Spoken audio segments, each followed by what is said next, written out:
Hello guys, welcome ঘরোয়া homemade recipe চ্যানেলটিতে। তো দেখো, আমি সুজি রান্না করছি আর কি। এটা বাচ্চাদেরও যেমন উপকারী একটা খাবার, হেলদি খাবার, তেমনও টেস্টি। আর বয়স্ক কি মাঝবয়স্ক সবারই ভালো খাবার, একটা সবার জন্যই উপকারী আর কি। তো দেখো, সুজিটাকে আমি ভালো করে ভেজে নিয়েছি। তার মধ্যে দেখতেই পাচ্ছ আমি কতগুলো কাজু বাদাম দিয়েছি আর একটা এলাচ দিয়েছি।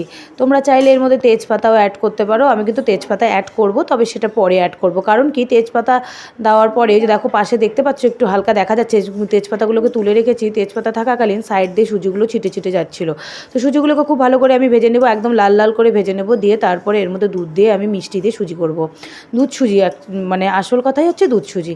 এটা কিন্তু খেতে খুব টেস্ট হয়, খুব বাচ্চারাও খুব ভালো খায় আর বড়রাও খুব ভালো খায়। আর এটা খুব স্বাস্থ্যকর একটা খাবার। একঘেয়ে সন্ধ্যাবেলা মানে মুড়ি টুড়ি না খেয়ে এইসব খাবার বানিয়ে তোমরা অনায়াসে খেতে পারো। দেখো, আমি কিন্তু অনেকক্ষণ ধরে সুজিটাকে ভেজে যাচ্ছি। সুজিটা যতক্ষণ না লাল লাল রং না আসবে ততক্ষণ সুজি কিন্তু নাড়াচাড়া করতেই থাকতে হবে। আর এই দেখো, তেজপাতাটাকে আমি বললাম নামিয়ে রেখেছি। এদিকে বড় কাপের 1 কাপ দুধ রেখে দিয়েছি।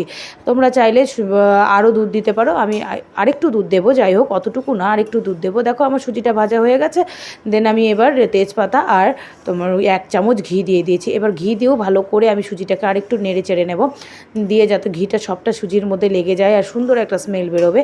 তারপরে আমি কিন্তু পুরো দুধটা দিয়ে দেবো। এই দুধের সাথে সাথে আমি কিন্তু আরেকটু দুধ দেবো। এই ঘিয়ের চামচটা আমি দুধের মধ্যে ডুবিয়ে দিয়েছিলাম জন্য দুধের ওপরে ঘি ভেসে উঠেছে। আমি কিন্তু সুগার আছে বাড়িতে, তার জন্য আমি সুগার ফ্রি ট্যাবলেট ইউজ করব। তোমরা চাইলে চিনি ইউজ করতে পারো। এটা চিনি দিয়ে খেতে বেশি টেস্ট লাগে। সুগার ফ্রি ট্যাবলেট দিয়ে খেলে অতটা টেস্ট লাগে না, কারণ চিনির মানে মিষ্টির পরিমাণটা একদম কম হয়।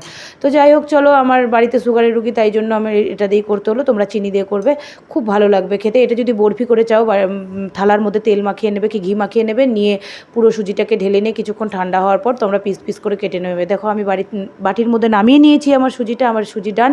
এই দেখো, 3টা বাটিতে বেড়ে নিয়েছি। কেমন লাগলো রেসিপিটা জানিও। তোমরা বাড়িতে বানিয়ে খেও, আশা করি ভালো লাগবে। আজকের মতন এটুকুই।